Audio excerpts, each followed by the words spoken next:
El agujero en la capa de ozono es uno de los deterioros ecológicos más graves. El descubridor de esta amenaza fue el científico Mario Molina y su colaborador, el químico Sherwood Rowland, quien recibió el Premio Nobel de Química el 11 de octubre de 1995 en reconocimiento a sus investigaciones en ese campo. Y este galardón también fue recibido por el danés Paul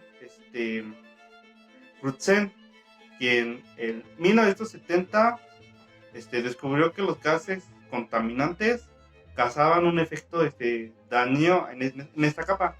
En 1974, Rowland y Molina presentaban en una revista los resultados de su investigación. Y ellos estaban advirtiendo sobre la amenaza que causaban el uso de estos gases a la capa de ozono. Pudieron aprobar su tesis, fue aprobada su tesis en encuentros científicos. Y también pudieron estar presentes en encuentros donde se fijaban los parámetros que tenían que llevar ciertos países para tener un control de las emisiones de CFC que emitían al medio ambiente. Un día, a la edad de 30 años, realizó un experimento que reveló algo aterrador que sucedía sobre nuestras cabezas. Lo que descubrió eventualmente lo llevó a esta noticia. Científicos hallan evidencia clara de que el adelgazamiento de la capa de ozono en la Antártica se está revirtiendo, gracias a la eliminación de sustancias químicas que la destruyen. Pero ¿cuáles son las razones por las que la capa de ozono estaba sanando? Mario Molina, quien recibió el Premio Nobel de la Química celebrada en Estocolmo, Suecia, nacido en México, que posteriormente se mudó a Estados Unidos para trabajar en la Universidad de California con su supervisor Frank Rowland, quien a mediados de la época 70 comenzó a estudiar un grupo particular de químicos llamados clorofluorocarbonos, o también conocidos de esta manera. Los clorofluorocarbonos fueron considerados uno de los descubrimientos más importantes en la época del siglo XX. Posteriormente sale una publicidad que dice lo siguiente: DuPont transforma materiales naturales en químicos para la obtención de instrumentos que necesitamos y realizamos, pero esto no se hace por arte de magia, sino con el trabajo de diligentes químicos. Dentro de los diligentes químicos se encontraban los clorofluorocarbonos, que se convirtieron en un éxito industrial. Se usaban en aerosoles, se volvieron un gran negocio, de manera que las cantidades significativas de estos químicos industriales usados al principios del siglo pasado fueron liberados a la atmósfera. Posteriormente, los científicos ya sabían que el clorofluorocarbono se liberaba a la atmósfera, pero Mario Molina quería saber qué era lo que sucedía después.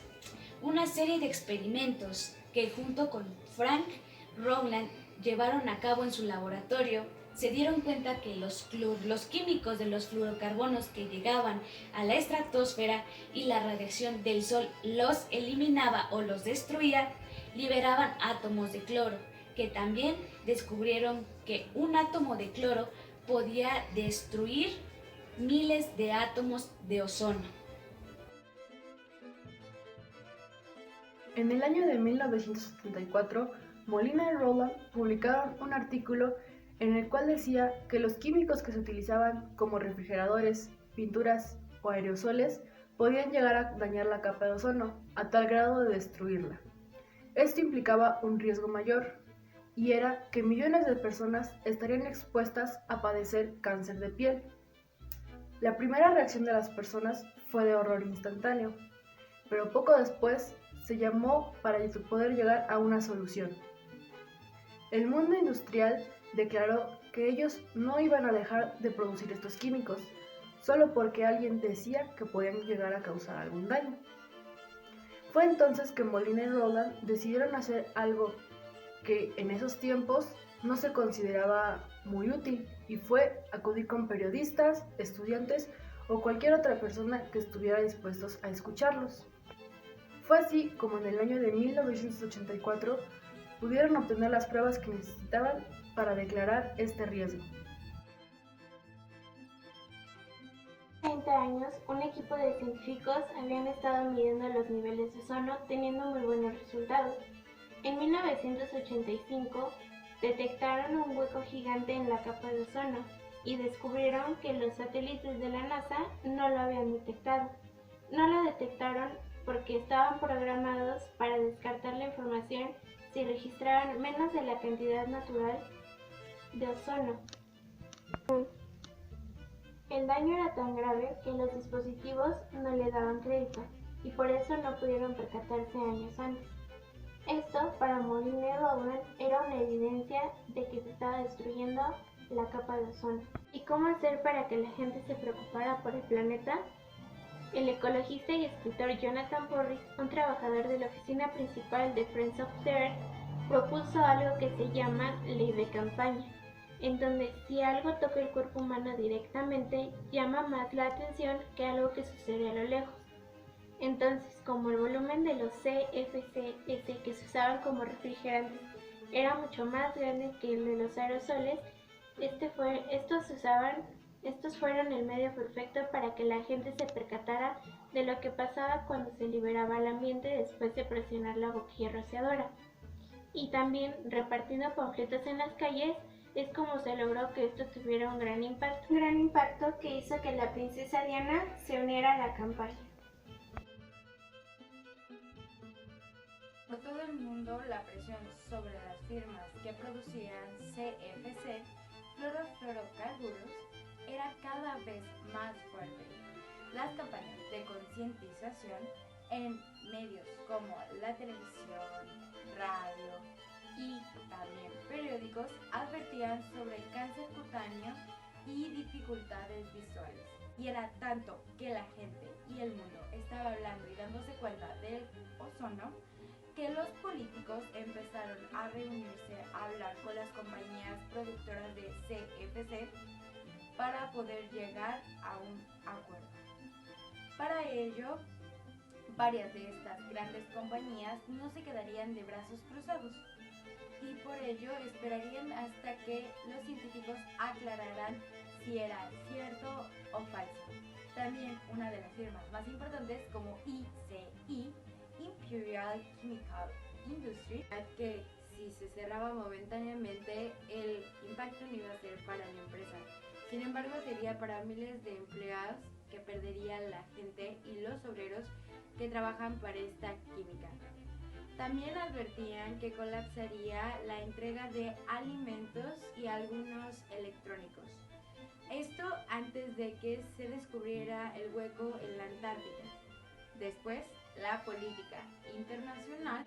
Para este momento todas las empresas ya habían aceptado que los CFC eran dañinos para el ozono y que implementar las soluciones era demasiado costoso. Por ello ninguna de estas industrias quiso hacerlo primero. La ONU se percató de esto contratando a la abogada Iguana y al científico Mostafa. Para ello hacía algunas charlas con estas compañías para llegar a un tratado. Estos dos señores tuvieron diferentes reuniones en diferentes sedes como Viena y Londres. Como ya le dije, no era una opción. Esto se tenía que implementar y para ello estos tratados se tenían que firmar. Lo primero que trataron de hacer fue cerrar la brecha entre Estados Unidos, que quería la prohibición total, y los europeos, que preferían ir más despacio y recolectar más información científica. Fue entonces que la ONU adoptó una estrategia distinta, crearon el principio de precaución. Incluso si no se cuenta con el 100% de certeza científica, es mejor prevenir que tratar de compensar después, pues no se puede reparar la capa de ozono en la estratosfera. En 1987, la ONU llegó a la conclusión de que tenía que tener un tratado. En septiembre, delegados de todo el mundo asistieron a 2 semanas de negociaciones en Montreal. Todo el trabajo de preparación que el equipo de Torbe y Rume había hecho dio resultado. Los delegados no solo se conocían entre ellos, sino que se tenían confianza. En todo caso, hasta el último minuto, los funcionarios estuvieron modificando y añadiendo cosas. No fue sino hasta el final del último día de la conferencia que terminaron el borrador de acuerdo. Un acuerdo que tuvo que ser rápidamente traducido a 6 idiomas, pues no existían computadoras y tenían que ser firmado en el lugar indicado. Estábamos tan cansados que los delegados firmaban en la página que no era o se llevaban el bolígrafo y me tocaba seguir a perseguirlos, recuerda Rubén. De alguna manera, en medio del caos, lo lograron, crearon un tratado que muchos describen como el más exitoso acuerdo internacional del medio ambiente.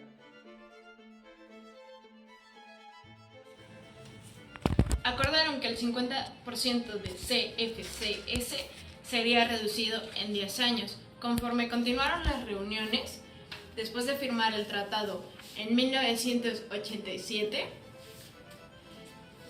llegaron a la conclusión de que ya no sería el 50% reducido, sino ahora el 100% de CFCs, ahora en 10 años. Posteriormente, para que las industrias estuvieran convencidas y firmaran este acuerdo, les dieron ventajas comerciales. Así, también tenían que convencer a países industrializados como lo eran China e India. Para ellos era nuevo el uso de los CFCs para el refrigerador o el aire acondicionado. María Nolan fue la encargada en los años 90 de que este acuerdo se cumpliera.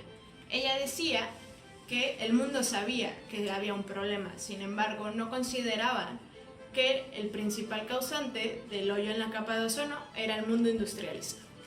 Posteriormente, con las reuniones y los acuerdos, llegaron a la conclusión de que los países desarrollados tendrían que invertir para que los demás países desarrollaran e implementaran alternativas ante los CFCs. Siendo así, se creó el Fondo Multilateral para la Implementación del Protocolo Montreal. En este fondo se invirtieron más de $3.000 millones, firmado por 147 países. Hablaba sobre que los CFCs serían reemplazados por los HFCs. Con el tiempo hubo otro acuerdo en Ruanda, y al igual se hablaba que los HFCs ya no eran recomendables, ya que también se consideraban gas que afectaban a la capa de ozono, conocidos como gases invernadero. El acuerdo podía evitar medio grado centígrado de calentamiento. El acuerdo del ozono actualmente sigue en uso.